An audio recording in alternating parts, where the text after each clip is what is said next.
चलो जी, पीएच 7.35, 7.45, ठीक है। 7.35 acidic, below above 7.45 alkalosis. Carbon dioxide 35, 45, 35 से कम अल्कलोसिस, 45 से अबव एसिडोसिस।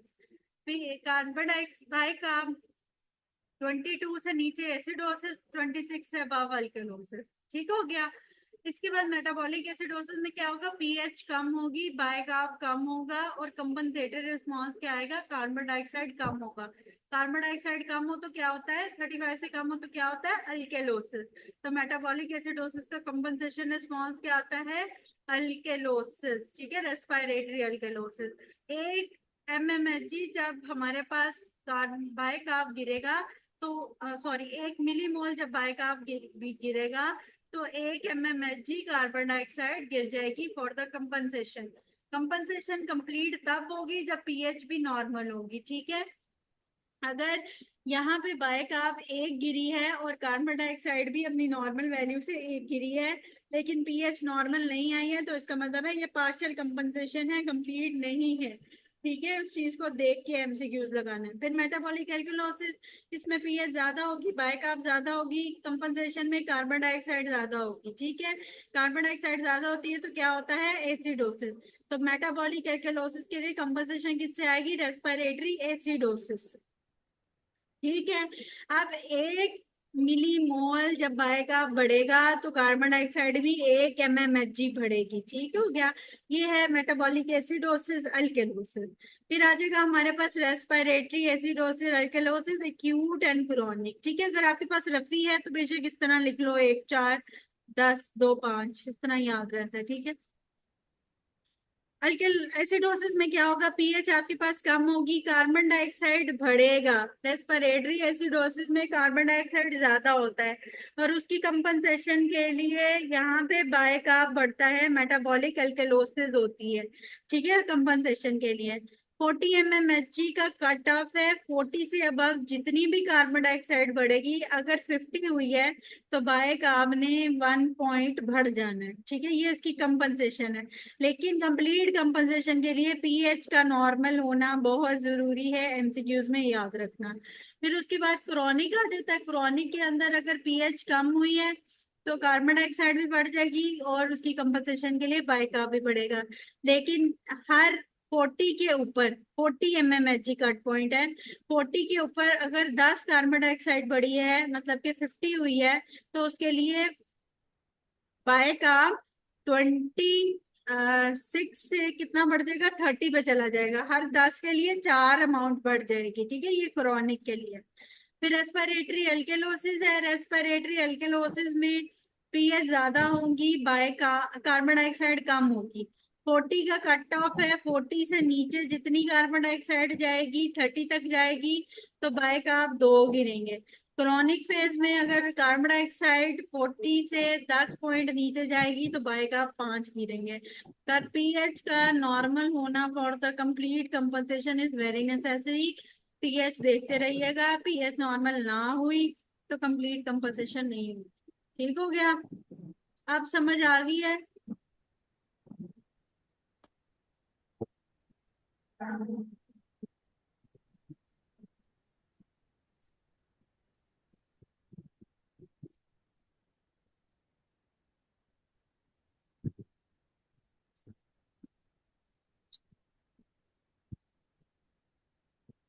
क्या गलत लिखा हुआ है डबल ए पे,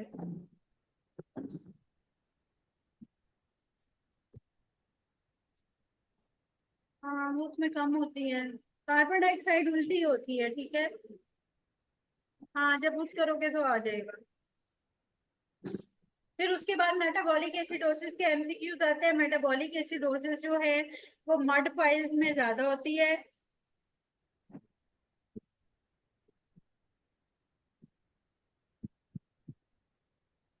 अगर एक ही पीएच गिवन है और वो नॉर्मल नहीं है तो आपका क्या मतलब है, वो कंपनसेशन हुई होगी?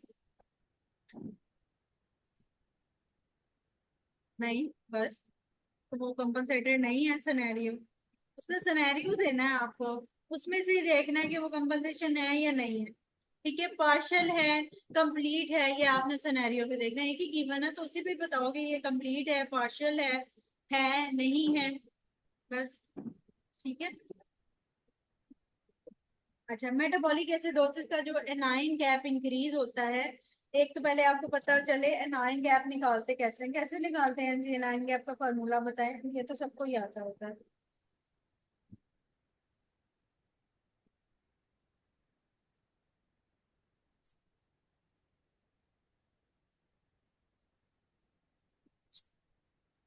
एनाइन गैप का फॉर्मूला सिंपल एज वेल क्या होता है? Difference difference between Maillard cations and Maillard anions. हम्म। ठीक है, total cations minus total anions, very good doctor Ruma, simply हम ये कहते हैं। तो सोडियम पोटेशियम माइनस क्लोराइड और बाइकार्ब, ठीक है, तो एनाइन गैप निकल आता है। ठीक है, एनाइन गैप की जो हमारे पास नॉर्मल हमारे पास वैल्यू आ रही होती है वो 8 to 12 आ रही होती है। ठीक है। और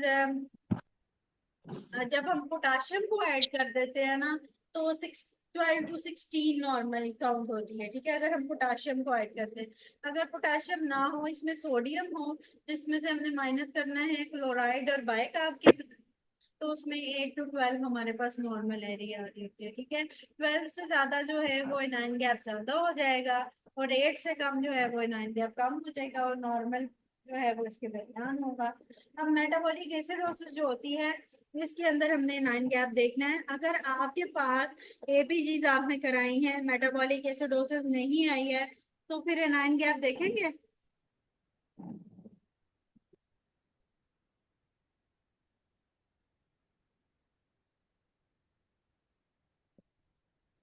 दायरा नहीं देखेंगे। ठीक है, अगर आपने एबीजीज कराई हैं, मेटाबॉलिक एसिडोसिस नहीं आई है, तो नाइन गैप नहीं देखना। ठीक है, क्योंकि उसी के साथ नाइन गैप एसोसिएटेड है। ठीक है, एक बात। दूसरी बात, जब भी इंक्रीज नाइन गैप होता है ना, तो वो होता है मड पाइल्स में। ठीक है, मड पाइल्स में इंक्रीज होता है।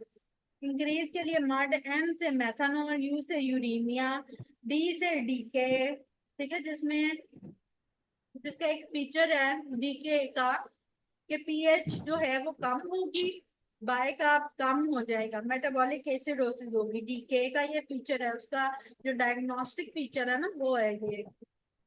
ठीक है, उसके बाद क्या है, प्रोपाइलीन ग्लाइकोल। ठीक है, आई से जो है वो आयरन टैबलेट या आइसोनाजाइड, जो कि टीबी में यूज की जाती है। ठीक है, एल से लैक्टिक एसिडोसिस, ई से इथाइलिन ग्लाइकोल, और एस से जो है वो सैलिसाइक्लेट्स, जो हम लेटली यूज कर रहे होते हैं वो।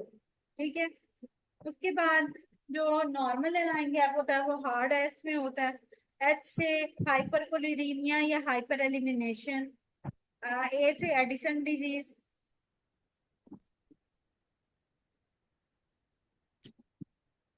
ये एमसीक्यूज आते हैं आपके। किसका क्या फायदा है? ये तो हम इसकी वो पढ़े हैं, एग्जाम्पल पढ़े हैं, एमसीक्यूज आते हैं आपके। फिर उसके बाद आपका मेडिकल फील्ड में फायदा है, फायदा नहीं है। एबीजीज नहीं कराते जब आपके पास पेशेंट आता है तो। अभी तो आपका फायदा ये है कि आपके एमसीक्यू सॉल्व हो गए। फिर जब उसके बाद आप जब स्पेशलाइजेशन में आ जाएंगे, फिर फायदा होगा कि आपने पेशेंट के एबीजीज जब कराने, और आपसे राउंड पे कंसल्टेंट पूछ रहा होगा कि ये बताओ कि ये एबीजीज पे क्या है। तो फिर फायदा ये है कि आपको ये समझ आएगी भी पूछ क्या रहा है।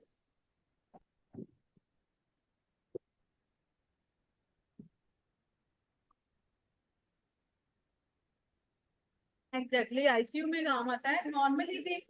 सबसे पहले अगर आपने कंसल्टेंट को बोला ना कि इस पेशेंट की शॉर्टनेस ऑफ ब्रेथ है, तो कहना एबीजीएस कराए, एबीजीएस की है, पहली बात ही एबीजीएस की है। हाँ, फायदा ही फायदा है। ये तो थोड़ी मैथ्स पढ़ा रही हूँ जो जिसका कोई फायदा नहीं था, जो हमने मैट्रिक में पढ़ी थी, अब हमें कोई फायदा ही नहीं है। या जो आपने सोशल स्टडीज पढ़ी थी, उसका कोई फायदा नहीं है, थोड़ी है वो। ये तो आपकी फील्ड है। चलो, ठीक है, ओके। तो जो हमारे पास नॉर्मल एनाइन गैप है, हाँ, आपके पास इतने क्रिटिकल पेशेंट्स आते हैं ये भी चीज देखनी होती है, आईसीयू में यही तो चल रहा होता है, मॉनिटर हो रहा होता है बार बार patient, acidosis alkalosis is very much important, electrolyte imbalance, ये तो बहुत ज्यादा इंपॉर्टेंट चीज है। अच्छा, नॉर्मल इन हैंड गैप होता है हार्ड है इसके अंदर, ठीक है, इसके अंदर आर से आरटीए था, डी से डायरिया है, ए से एसिटाजोलामाइड है, स्पाइरोलैक्टोन है, ठीक है, और सेलाइन इन्फ्यूजन है। ये दोनों आपने इसके एग्जांपल्स याद करनी है। मड पाइल्स बहुत ज्यादा पूछते हैं, हार्ड है बहुत कम पूछते हैं, लेकिन मड पाइल्स आपको पता होनी चाहिए, ठीक है। उसके बाद जो इम्पोर्टेंट चीज है रेस्पिरेटरी एसिडोसिस में, एसिडोसिस के अंदर क्या होता है, एयर वे ऑब्स्ट्रक्शन होगी या कोई लंग डिजीजेज आपको मिलेंगी, ठीक है।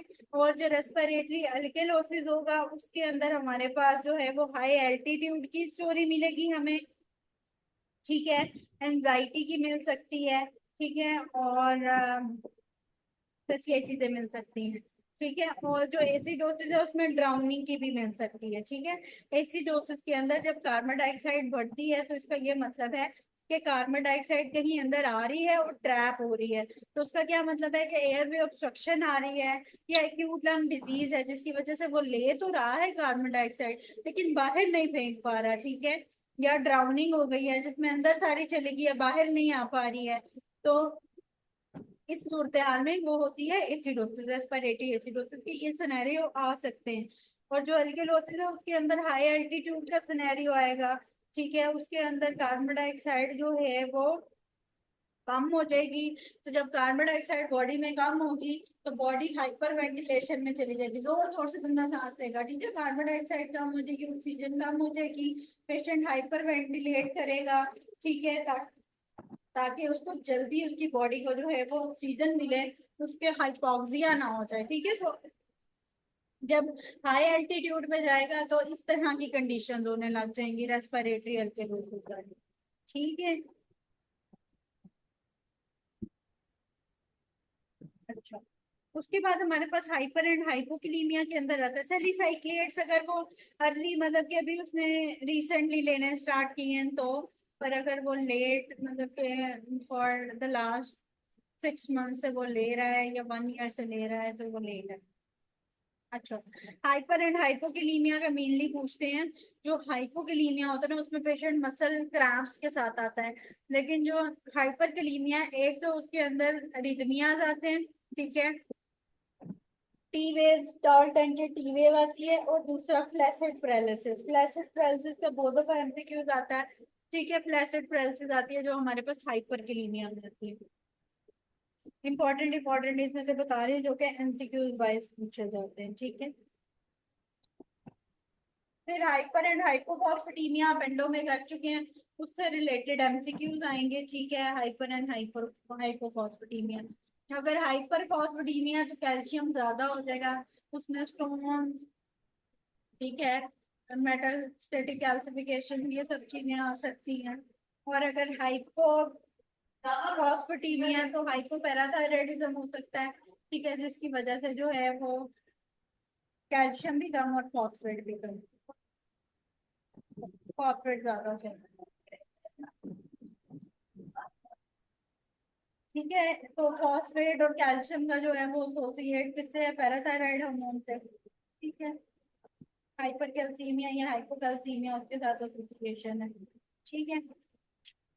फिर उसके बाद आ जाता है डिक्रीज एंड इंक्रीज थर्स्ट, ठीक है, जो थर्स्ट है वो हमारी डिक्रीज होती है, इंक्रीज होती है जब प्लाज्मा के अंदर क्या होगा, ऑस्मोलैरिटी ज्यादा हो जाएगी, कंसंट्रेशन प्लाज्मा के अंदर ज्यादा रहेगी, एंडो में हम इसको डिस्कस कर चुके हैं, ठीक है। और थर्स्ट तब भी ज्यादा होगी जब एंजियोटेंसिन 2 होगा, एंजियोटेंसिन 2 रिलीज ही तब हो रहा होता है जब रेनल एंजियोटेंसिन सिस्टम एक्टिवेट होता है, बीपी हमारे पास कम होता है ज्यादा, जब ब्लड बॉडी में ब्लड फ्लो ब्लड कम होगा तो हमारे पास जो है वो एंजियोटेंसिन 2 एक्टिवेट होगा, हमें थर्स्ट एक्टिवेट होगी, फिर हम पानी पियेंगे तो हमारा जो है वो वाटर जो बैलेंस है वो ठीक हो जाएगा, ठीक है। तो जो थर्स्ट एक्टिवेटर है ना वो मेनली ये एंजियोटेंसिन 2 है। और इसके अलावा जो एडीएच एक्टिवेटर है वो मेनली क्या है, प्लाज्मा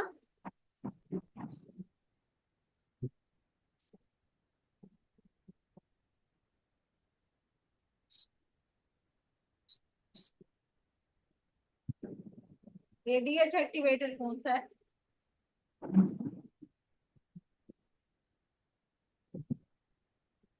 नहीं पता। प्लाज्मा ऑस्मोलैरिटी, ठीक है। जब प्लाज्मा ऑस्मोलैरिटी ज्यादा हो जाती है, कंसंट्रेशन प्लाज्मा में ज्यादा हो जाती है, तो एडीएच एक्टिवेट हो जाता है, ठीक है। ये हमने पहले भी पढ़ा था। थर्स्ट कम कब होगी? जब गैस्ट्रिक डिस्टेंशन हो जाएगी, वॉल्यूम बॉडी में बढ़ जाएगा, बीपी बढ़ जाएगा, एडीएच कम हो जाएगा, तो थर्स्ट कम हो जाएगी ऑटोमेटिक।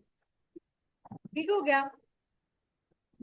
अब एरिथ्रोपोइटिन जो है वो पेरिट्यूबुलर कैपिलरीज से निकलता है, ग्रेटर देन मेसेंजर सेल।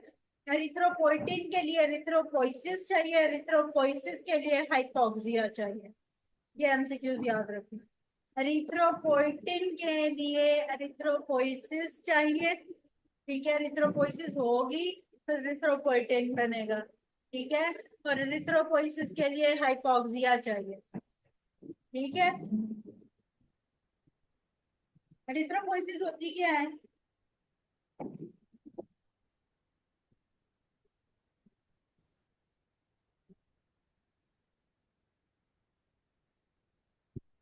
हाँ, आरबीसी प्रोडक्शन, मैंने कहा मैं पूछ लूँ ना। मैंने एरिथ्रोपोइसिस तो बोला है, लेकिन कुछ बच्चों को तो आरबीसी प्रोडक्शन के लिए एरिथ्रोपोइटिन जो आरबीसी का प्रोडक्ट है, उसके लिए एरिथ्रोपोइसिस का प्रोसेस चाहिए, और एरिथ्रोपोइसिस के लिए हाइपोक्सिया चाहिए, ठीक है। ठीक है। उसके बाद ना याद रखिएगा कि जो हमारे पास वॉल्स होती है ना, ठीक है, उसके अंदर जो है वो प्रोटीन्स के लिए नेगेटिव एक वो क्रिएट किया जाता है, ठीक है। हर चीज एक्सक्रीट आउट नहीं हो जाती यूरिन में, ठीक है। तो एल्ब्यूमिन जब एक्सक्रीट आउट हो रही होती है ना यूरिन में, तो वो पता चल रहा होता है कि ये ना कोई प्रॉब्लम है, ठीक है। तो उसमें वो हर चीज एक्सक्रीट आउट नहीं होती। डॉक्टर मामू का है माइक ऑन? मुझे बहुत नहीं आती है सर, मैं कर देती हूँ। तो जब हमारे पास प्रोटीन एक्सक्रीट आउट होती है, तो इसका क्या मतलब है कि मेम्ब्रेन पे कोई मसला आ रहा था ग्लोमेरुलस की, जिसकी वजह से ये भी एक्सक्रीट आउट हो गया है। तो जो नेगेटिव चार्ज क्रिएट करता है मेम्ब्रेन पे, उसका निमोनिक है हप्पल, ठीक है। हप्पल, हेपरिन। किसी को पता है हेपरिन के आगे क्या आता है?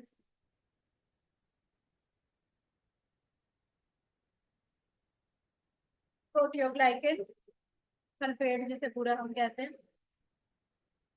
ठीक है। तो क्या है? हेपरिन है, प्रोटियोग्लाइकिन सल्फेट है, और लैक्टेट, हप्पल का निमोनिक है, ठीक है। HPL for maintaining the negativity, negative charge of the membrane, ठीक है। प्लाज्मा मेम्ब्रेन का नेगेटिव चार्ज ये प्रोटीन क्रिएट्स करके रखती है, ठीक है। और अगर पूछे कि ट्यूबुलर ट्रांसपोर्टेशन किस चीज की मैक्सिमम है, तो वो होता है गप्पल, ग्लूकोज, पीएच और लैक्टेट, ठीक है। तो हप्पल for the negative charge of the membrane, and गप्पल for the highest tubular transportation, ठीक है। ट्रांसपोर्टेशन जो ट्यूबुलर होती है वो हाईएस्ट होती है ग्लूकोज की, फिर पीएच की जो पैरा अमाइनो हाइपरोइक एसिड हमने ऊपर पढ़ा, और लैक्टेट की, ठीक है। और उसमें हेपरिन, प्रोटियोग्लाइकन सल्फेट होता है, और उसके अलावा लैक्टेट।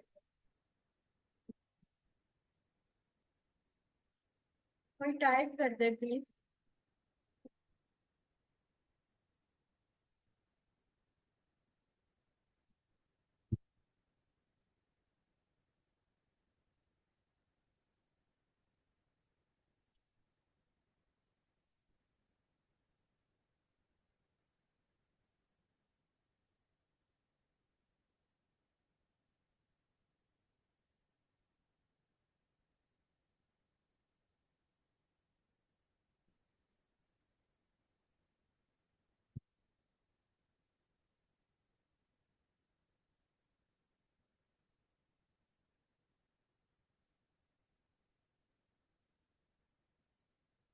अच्छा, इसके अंदर क्या है?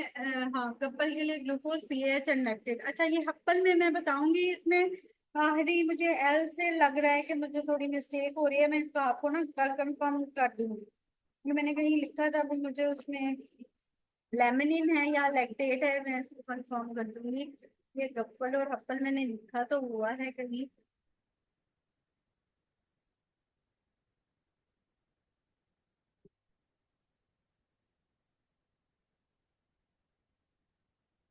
हप्पल का पॉइंट ये है कि जो negative charge of the membrane है ना वो मेंटेन करता है। हेपरिन, प्रोटियोग्लाइकेन और लेमिनिन है, लेमिनिन प्रोटीन है, ठीक है। ये मैं कल आपको कंफर्म कर दूंगी। लेकिन उसका हप्पल निमोनिक है, और जो मैक्सिमम एब्जॉर्प्शन का है वो है गप्पल, जिसमें ग्लूकोज है, पीएच है और लैक्टेट है, ठीक है।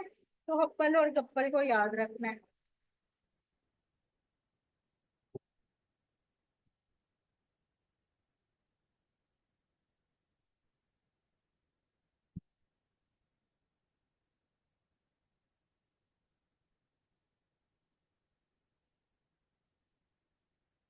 ठीक है, हेपरिन, प्रोटियोग्लाइकेंस याद रखें। तीसरा लेमिनिन है या लैक्टेट है, वो मैं आपको कंफर्म कर दूंगी, ओके। अच्छा, उसके बाद क्या है कि हमारे पास कुछ पॉइंट्स आ जाते हैं कि हमारी एडीएच, एल्डोस्टेरॉन किधर किधर हो रहा होता है। वाटर और इलेक्ट्रोलाइट इम्बैलेंस के लिए कौन सा होता है?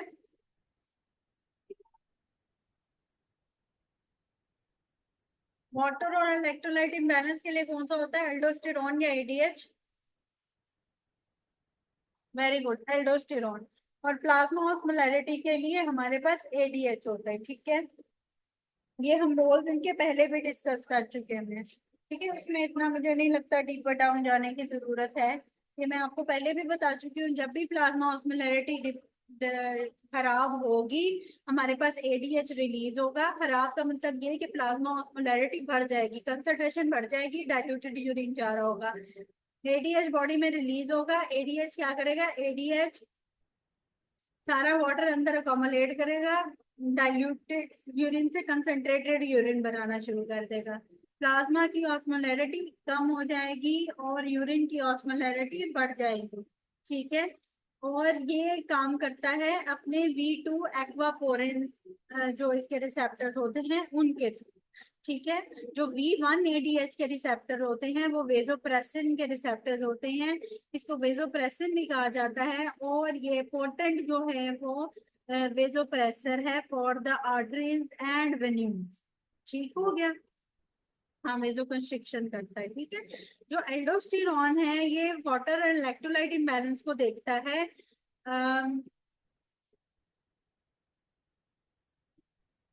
एडीएच प्लाज्मा ऑस्मोलैरिटी को मेंटेन करता है। प्लाज्मा ऑस्मोलैरिटी बढ़ती है, एडीएच रिलीज होता है, कंसंट्रेटेड यूरिन बनाता है और सारा वाटर अंदर स्टोर करता है, जिसकी वजह से प्लाज्मा ऑस्मोलैरिटी कम हो जाती है और यूरिन कंसंट्रेटेड हो जाता है। अब एडीएच के अंदर दो रिसेप्टर्स हैं, V1 रिसेप्टर जो उसके वेजोप्रेसर जिसको कहते हैं रिसेप्टर्स को, और V2 एक्वापोरिन रिसेप्टर्स होते हैं। जो V1 रिसेप्टर है वो उसको हेल्प आउट करता है वेजो कंस्ट्रिक्शन करने में, इसलिए वो पोटेंट वेजो कंस्ट्रिक्टर होता है for venues and arteries, veins and arteries कह सकते हो, ठीक है। और एक्वापोरिन रिसेप्टर के थ्रू वो ये वाटर की एब्जॉर्प्शन करता है कलेक्टिंग डक्ट में, ठीक है। जो एल्डोस्टेरॉन होता है ये वाटर और इलेक्ट्रोलाइट इम्बैलेंस के साथ एक्ट करता है। एल्डोस्टेरॉन जो है वो पोटाशियम को एक्सक्रीट आउट करता है, और उसके बदले में जो है वो सोडियम और वाटर को इनसाइड द बॉडी लेके आ रहा होता है, ठीक है। प्लाज्मा ऑस्मोलैरिटी पे फंक्शन करता है एल्डोस्टेरॉन, ठीक हो गया। तो एडीएच जो एल्डोस्टेरॉन है वो पोटाशियम को बाहर निकालता है और वाटर और सोडियम वगैरह को अंदर लेके आ रहा होता है, ठीक हो गया। अब एल्डोस्टेरॉन और एडीएच एक्ट कहाँ कहाँ करते हैं ये एमसीक्यूज आता है। तो याद रखना है, एल्डोस्टेरॉन जो है वो पहले सीसीटी पे एक्ट करता है, कॉर्टिकल कलेक्टिंग ट्यूब्यूल्स पे। फिर वो एक्ट करता है डिस्टल कॉन्वोलेटेड ट्यूब्यूल पे, और आर में वो एक्ट करता है कलेक्टिंग डक्ट पे। Very good, thank you doctor Hazra, ठीक है। उसके बाद जो हमारे पास एडीएच होता है वो एक्ट करता है कलेक्टिंग डक्ट पे, डिस्टल कॉन्वोलेटेड ट्यूब्यूल पे, और फिर आहर में कॉर्टिकल कलेक्टिंग ट्यूब्यूल, ठीक है। या फिजियो की क्लास में भी देखेंगे, जहां जहां एक्ट करता है वो मैम पिक्चर्स भी दिखा देंगी आपको साथ में। तो ये याद रखना है, इसका सीक्वेंस आता है एमसीक्यूज में। एल्डोस्टेरॉन से याद रखो कि स्टीरॉन के अंदर सीसीटी पहले आएगा, डीसीटी दोनों के दरमियान मिड में आ रहा है, और सीडी एंड में। इसी तरह उल्टा करके एडीएच है जिसमें सीडी पहले है, ईसीटी है और आर में सीसीटी है। ठीक है, ये सीक्वेंस पूछा जाता है। ठीक है, उसके बाद आपको क्या पता होना चाहिए कि ये एक्ट कहाँ कहाँ कर रहे हैं। ठीक है, जो एल्डोस्टेरॉन है वो दो जगह पे एक्ट करता है। जो एल्डोस्टेरॉन है वो सीसीटी के दो जगह पे एक्ट करता है, एक प्रिंसिपल सेल पे, एक अल्फा इंटीग्रेटेड सेल पे। प्रिंसिपल सेल पे वो सोडियम को एब्जॉर्ब करता है और पोटाशियम को बाहर निकालता है। ठीक है, प्रिंसिपल अलो करता है कि सोडियम अंदर आ जाए और पोटाशियम बाहर चला जाए, एल्डोस्टेरॉन के लिए बता रहे हैं। और अल्फा इंटीग्रेटेड सेल पे वो हाइड्रोजन आयन सिक्रीट करता है। ठीक है, हाइड्रोजन आयन डिपेंड करता है कि अगर बॉडी में वाटर का है ज्यादा तो वहां पे वो इसको सिक्रीट करता है, वरना नहीं करता। ठीक है, तो ये depends on the amount of the water in the body, जितना रिक्वायर्ड है वो उतना है हाइड्रोजन आयन तो ठीक है, नहीं तो फिर उसको सिक्रीट आउट कर देता है एल्डोस्टेरॉन। ठीक है, तो वाटर और इलेक्ट्रोलाइट जो बैलेंस है वो एल्डोस्टेरॉन करता है। जो एडीएच है ये बस सोडियम एब्जॉर्प्शन डी एब्जॉर्प्शन कम करता है, वाटर की री एब्जॉर्प्शन ज्यादा कर लेता है, जीएफआर ज्यादा करता है। सॉरी एडीए जो है वो, सॉरी एएनपी का बता गई। एडीए जो है वो वाटर की एब्जॉर्प्शन ज्यादा करता है। ठीक है, और अंदर जो है वो प्लाज्मा ऑस्मोलैरिटी को मेंटेन करता है। ठीक हो गया, समझ आ गई एल्डोस्टेरॉन और एडीएच की। एक इनके फंक्शंस का पूछा जाता है, दूसरा वेजो कंस्ट्रिक्टर कौन सा है ये पूछा जाता है, तीसरा इनका जो सीक्वेंस है वो पूछा जाता है। ठीक है, तो जो पोटेंट अगर आपके पास वेजो कंस्ट्रिक्टर आए ना तो वो एडीएच ही है, क्योंकि एल्डोस्टेरॉन से फिर ग्लोमेरुलाए के उस पे वेजो कंस्ट्रिक्टर के तौर पे एक्ट कर सकता है। ठीक है, एल्डोस्टेरॉन का भी याद रखना। ये जो ग्लोमेरुलाए की इफरेंट और एफरेंट आर्टरियोल्स होती है ना, एल्डोस्टेरॉन सिर्फ उस पे एक्ट करता है, लेकिन जो बाकी बॉडी की होती है ना आर्टरियोल्स या वेन्स वगैरह उस पे एडीएच भी एक्ट कर रहा होता है। ठीक है, तो एल्डोस्टेरॉन और एडीएच में बड़ा फर्क है। ठीक है, तो पोटेंट फिर एडीएच हुआ ना जो ऑल ओवर द बॉडी भी कवर कर रहा है। ठीक है, तो ये याद रखना है। और अगर आपसे सिर्फ किडनी के रिलेटेड वेजो कंस्ट्रिक्शन का पूछे तो फिर वो एल्डोस्टेरॉन है। ठीक है, तो ये दो चीजें याद रखनी है। अच्छा,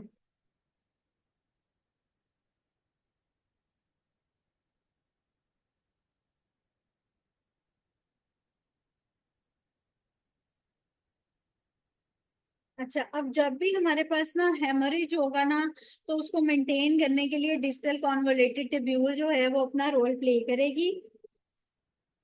हप्पल जो है ना वो प्रोटीन्स हैं, लेमिनिन नहीं होती है, लैक्टेट नहीं होती है, अभी मुझे याद आ रहा है। हेपरिन होती है, प्रोटियोग्लाइकेन होती है और वो होती है लेमिनिन। ठीक है, ये होती हैं प्रोटीन्स जो कि negative charge of the membrane को मेंटेन करती हैं। आपको पता है ना सारी चीजें फिल्टर्ड आउट नहीं हो जाती ना मेम्ब्रेन से, ग्लोमेरुलाई के सारे फिल्टर नहीं होती डॉक्टर आयशा, ऐसे ही है। तो क्या होता है, कुछ चीजें फिल्टर्ड आउट होती हैं। अब जो नेगेटिव चार्ज ऑफ मेम्ब्रेन है वो ये हप्पल मेंटेन करता है, पहले हेपरिन फिर प्रोटियोग्लाइकेन और लेमिनिन। ठीक है, ये मेंटेन करता है negative charge of the membrane को। ठीक है, लेमिनिन करेक्ट कर ले, लेमिनिन ही प्रोटीन है, लैक्टेट प्रोटीन नहीं है। और गप्पल जो है ये मैक्सिमम अगर आपसे ट्रांसपोर्टेशन का पूछे तो ग्लूकोज की होती है, पीएच की होती है और फिर लैक्टेट की होती है। ठीक है, तो हप्पल और गप्पल, हप्पल for the negative charge of the membrane and गप्पल for the transportation inside the membrane. ठीक है, जो भी ट्रांसपोर्टेशन हो रही है। ठीक है, तो हप्पल को कर लें correct, heparin proteoglycan and laminin. ठीक है, लेमिनिन कंफर्म है। फिर उसके बाद हमारे जो जक्सा ग्लोमेरुलर सिस्टम होता है ना उसके अंदर क्या होता है, हमारे पास जो, सॉरी जो ग्लोमेरुल आए होते हैं ना उसके साथ बिल्कुल ना हमारे पास मैक्यूला टेंसा पड़ा होता है। मैं दिखा भी देती हूँ ना, अभी ये पिक्चर में सर्च करती हूँ, एक मिनट।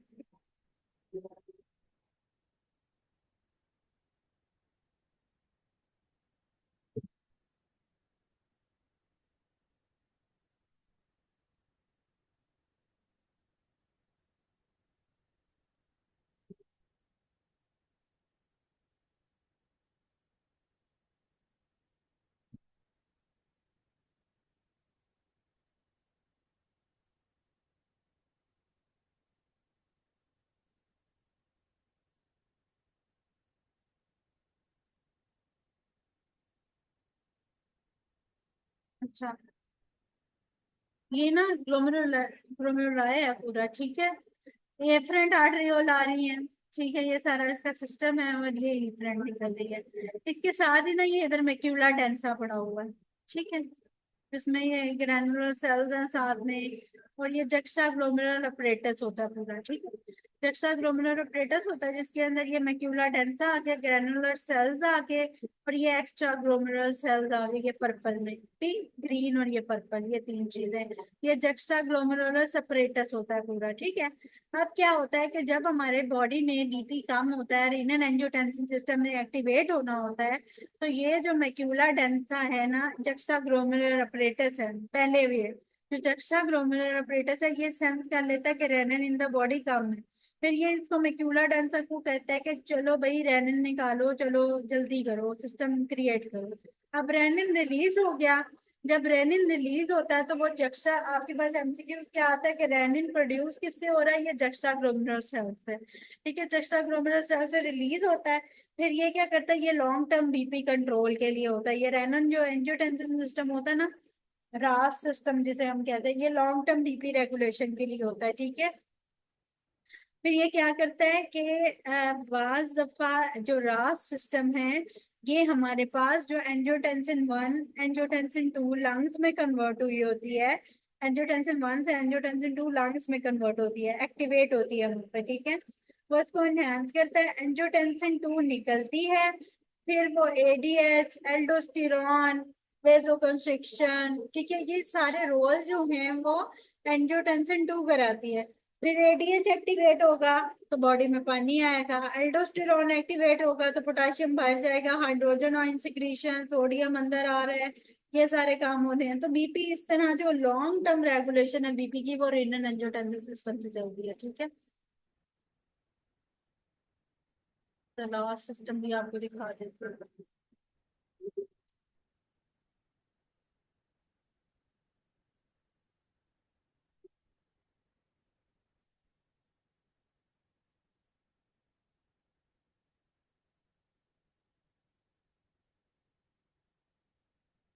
चलो ये देखो, drop in the blood pressure, drop in the fluid volume, renal release from the kidney, angiotensin जो 1 लीवर से आई हुई थी वो कन्वर्ट होगी एंजियोटेंसिन 2 में फ्रॉम द लंग्स, ये देखो, ठीक है, जो 1 लीवर से आई हुई थी वो 2 में कन्वर्ट होगी बाय द लंग्स, ये जा रही है, ठीक है। अब 2 क्या कर रही है, also acts directly on the blood vessel, stimulating the vasoconstriction, narrowing.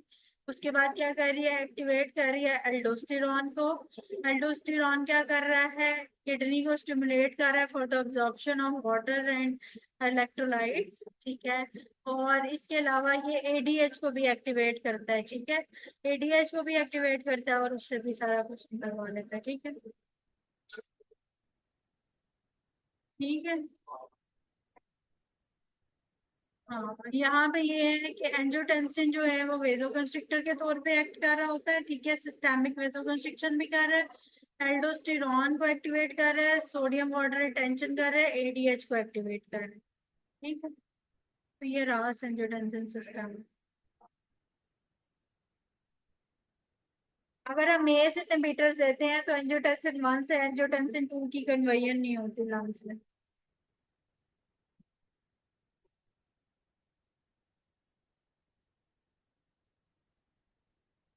ठीक है, समझ आ गई है।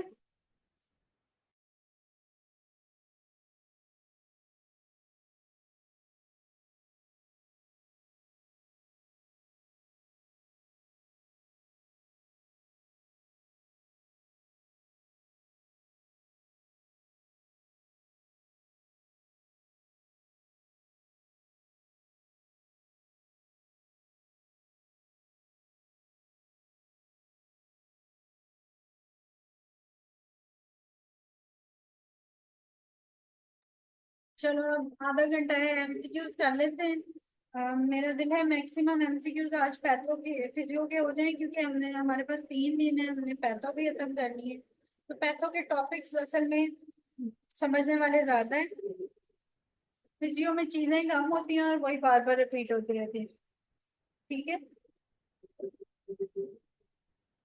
चलो जी, question number 1 page number 85, renal physiology repeat है, क्वेश्चन नंबर 2 रिपीट है, क्वेश्चन नंबर 3 पे आ जाए। Auto regulation of the kidney किससे होती है? ये जो ट्यूबरल ग्लोमेरुलर फीडबैक मैकेनिज्म है उसके थ्रू जो है, ये ग्लोमेरुलर अपरेटस जो है उसके थ्रू जो है वो ऑटो रेगुलेशन होती रहती है। ठीक है। Question number 3, short transient action of angiotensin 2 क्या देखा है हमने कि वो वेजोकंस्ट्रिक्शन करता है। ठीक है, एडीएच करता है और ये एंजियोटेंसिन करता है, लेकिन एंजियोटेंसिन से ज्यादा जो पोटेंट है वो एडीएच है। ठीक है, वेजोकंस्ट्रिक्टर। ठीक है, अच्छा। Question number 4, which hormone maintains water and electrolyte balance? Aldosterone. 5, erythropoietin is secreted from where? Peritubular capillaries greater than mesangial cells. ठीक है, ये याद रखना है। 6, the substance having more properties than inulin. तो inulin से अच्छा सब्सटेंस कौन सा होगा? जो फिल्ट्रेशन रेट भी जिसका ज्यादा होगा और सिक्रीशन भी हो। ठीक है, जो एब्जॉर्ब नहीं होगा कभी। Question number 8, which of the following causes the increase in renal level? तो क्या होगा जब कार्डियक रिसेप्टर पे स्ट्रेच कम होगा? इसका क्या मतलब है? कार्डियक रिसेप्टर पे स्ट्रेच कब कम होगा?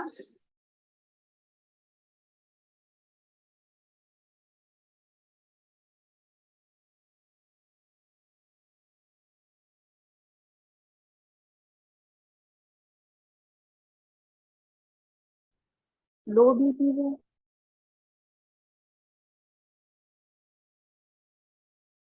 जब लो बीपी होगा। ठीक है, ब्लड वॉल्यूम कम होगा। ठीक है, कार्डियक रिसेप्टर्स पे स्ट्रेस कम होगा, बॉडी एक्टिवेट करेगी रीनल एंजियोटेंसिस सिस्टम को। ठीक है।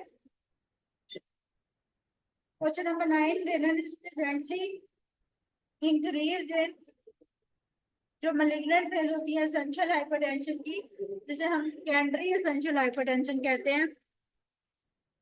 अगर वो ऑप्शन में आ जाए तो मोस्ट कॉमन कॉज है, क्योंकि जो सेकेंडरी हाइपरटेंशन होती है ना वो किसी कॉज से होती है, जैसे सीकेडी के पेशेंट में हो सकती है। ठीक है, तो उस सूरत हाल में अगर हमारे पास रीनल एंजियोटेंसिस सिस्टम चलता ही जा रहा है तो जाहिर है फिर पेशेंट को सेकेंडरी हाइपरटेंशन तो होगी। तो रीनल जो है वो मोस्ट प्रेजेंटली जो है वो इंक्रीज करता है सेकेंडरी हाइपरटेंशन में। ठीक है, और फिर उसके बाद अगली बात आ जाती है malignant essential hypertension. Question number 10, in summer fasting man having concentrated urine. Concentrated urine क्यों आया? क्योंकि थर्स्ट में एडीएच रिलीज होता है। ठीक है, एडीएच रिलीज होता है तो उतनी थर्स्ट बढ़ती जाती है। Question number 12, after sweating which of the following electrolyte maintain homeostasis? जो सोडियम होता है वो हेमोस्टेसिस को मेंटेन करता है, क्योंकि सोडियम के पीछे वाटर जाता है बॉडी में तो वो मेंटेन कर रहा होता है उसको। Question number 14, after RTA due to hemorrhage, a person with a 2 liter blood loss, the blood volume is restored back by distal convoluted tubule। ठीक है, मैंने पहले ही बोला था कि जब भी हेमरेज होगा तो अफेक्ट होगा प्रॉक्सिमल कॉन्वोलेटेड ट्यूब्यूल पे, और उस अफेक्ट से वो निकालेगा कौन? Distal convoluted tubule. ठीक है, और ये याद रखना है कि डिस्टल कॉन्वोलेटेड ट्यूब्यूल निकालता है उस इफेक्ट से। और प्रॉक्सिमल कॉन्वोलेटेड ट्यूब्यूल हेमरेज के फॉर्म में सबसे ज्यादा अफेक्ट होता है। क्यों? क्योंकि प्रॉक्सिमल कॉन्वोलेटेड ट्यूब्यूल ने हर चीज की एब्जॉर्प्शन करनी है, तो जब वो हेमरेज होगा तो चीजों की एब्जॉर्प्शन नहीं होगी, तो इफेक्ट कौन सा होगा? Proximal convoluted.